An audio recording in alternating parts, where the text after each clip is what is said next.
707 horsepower, this Hellcat-powered Challenger SRT isn't the most powerful production V8 on the road. It's close though, 20 horses off the McLaren P1 before you add the electric motors. But with a starting price of $60,000, this Challenger represents the least expensive collection of horses you'll find anywhere.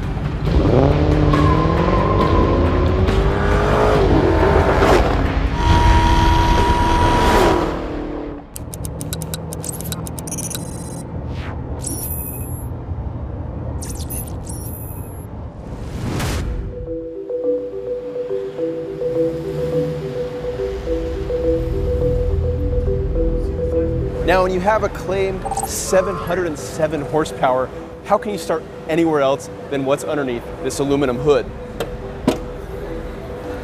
There it is, the Hellcat V8.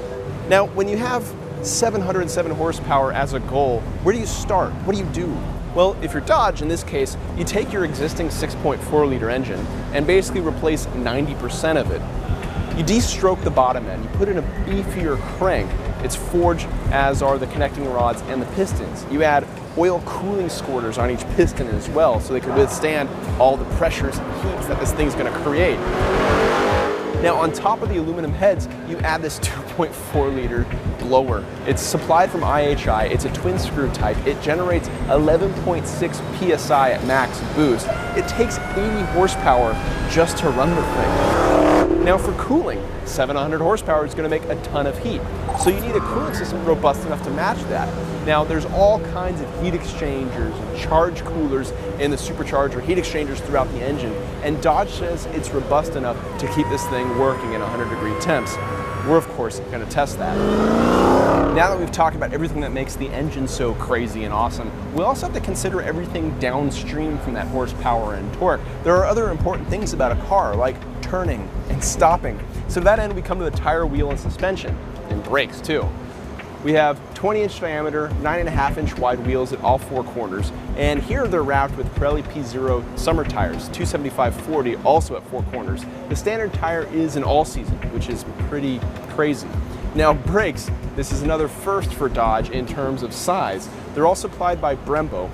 They're slotted and vented. The front rotors are 15.4 inches in diameter, and they have 6 piston calipers. At the rear, they're 13.8 inches with 4 piston calipers. Now, going further back, right here is going to be the flaps that open and shut the exhaust to make it nice and loud whenever you get into the throttle. We also have the completely new rear axle and limited slip, and this is going to be across all Challengers. You need this kind of durability to withstand the drag launches and abuse that this car, let's face it, you're going to make it go through. Now, when Dodge was building the Hellcat, they actually had to make completely new dyno rooms because their existing stuff couldn't handle all the power and torque. Now, with that in mind, I think it's time we find out how much power this puts to the rear tires.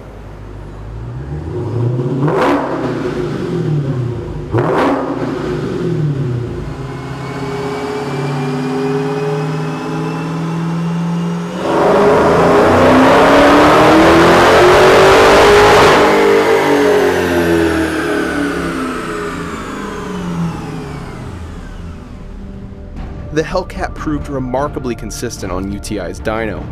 Over 4 runs, it drew beautifully shaped power and torque curves, varying in peak horsepower by 6 and torque by only 2 pound-feet, while at peak figures of 669 horsepower and 606 pound-feet are amazing.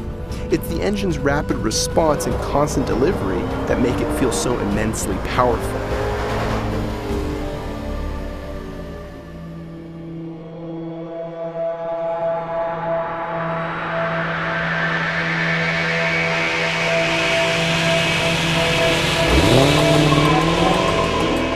While the Challenger has launch control, we got the best acceleration without it. The trick was launching it in second gear and then shifting over to automatic once it hooked up. Dodge claims an 11.2 second ET using a prepped surface for launching. We didn't launch on a prepped surface.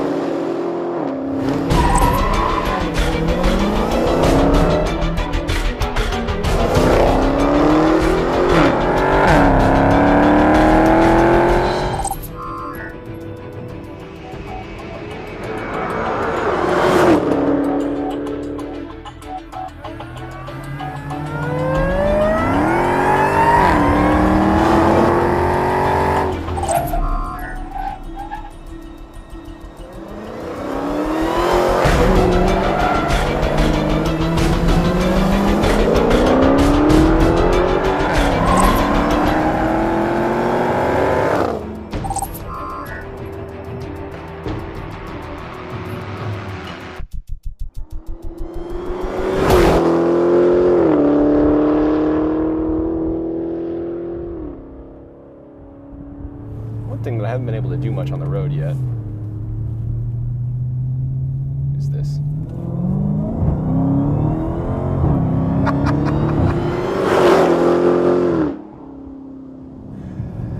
That's really fast. Third gear, roll on. It sounds so good.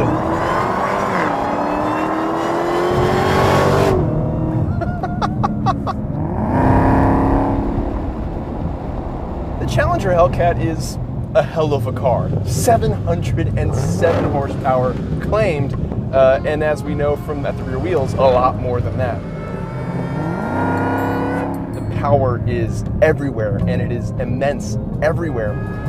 But I have to admit, the thing that strikes me the most about this car isn't just the power, it's how well it's integrated into the rest of the car. This is a really nice car to drive at slow speeds. Now you may hear that and go, who cares? But getting that right is a real challenge. If you can make 700 plus horsepower drivable, if you can make that power smooth and easily tractable, and that's what this car is. Okay, so you got the torque, of course. You have the torque that's there, and that feels great. But there's the charisma of the car and the show around the power. The blower whine sounds so cool, and it matches the power delivery that when you're driving around town, you just dip into it slightly.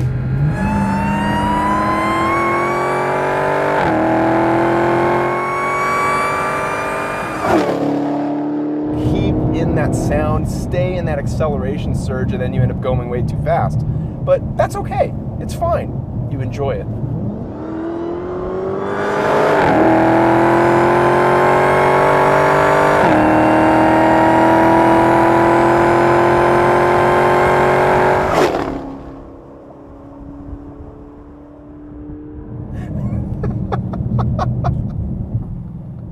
Oh man. This car isn't a sports car, nor is it a luxury car. It's more inching towards the Grand Touring type, and that's a really nice thing. Compare that with the Mustang and the Camaro, which are in this performance pissing match, which is really great if you're into performance cars and you're an enthusiast. The Challenger's always kind of been the outlier, even back with the 392. It's the one you just kind of want to drive to nowhere in particular and enjoy the experience of doing that. You don't care about lap times, about quarter-mile trap speeds, or whatever. It's something you can just sit in, relax, and drive for long distances and enjoy. And this Hellcat still embodies that. It just has 700 horsepower, so you can fill in holes in traffic that much easier or pass people that much faster. What a terrific car. In fact, the only thing I don't like about this car are the tires. They're pretty skinny, they heat up really quickly. You can slide the crap out of them, and that feels great. But this thing with a really nice set of summer tires would be pretty fun, I have to imagine. Pretty fun, because these tires feel really good until they heat up, and they heat up very quickly. This is a big, powerful, heavy, uniquely American car, and it nails that. It really embraces that and takes it as far as it can go. And you have to admire that sort of attitude. It's just unabashed Challenger right here.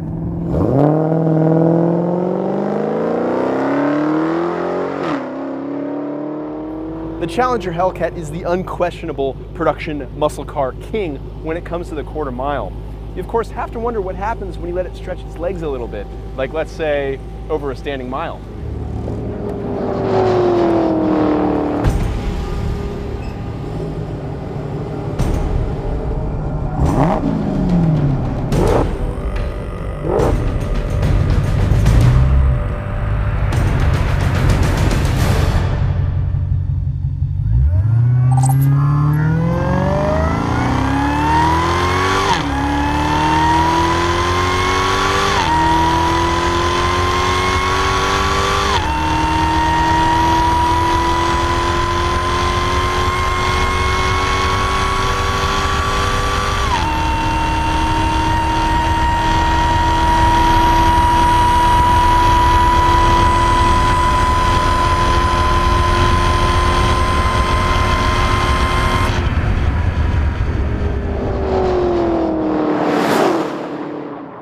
30.1 seconds at 173.8 miles an hour.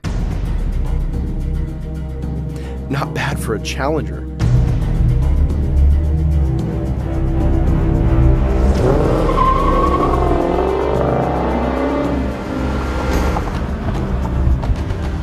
For whatever aerodynamic disadvantages this 4,500-pound Challenger has, they didn't show up there. In fact, the Challenger was so stable that all the safety gear I was wearing felt unnecessary.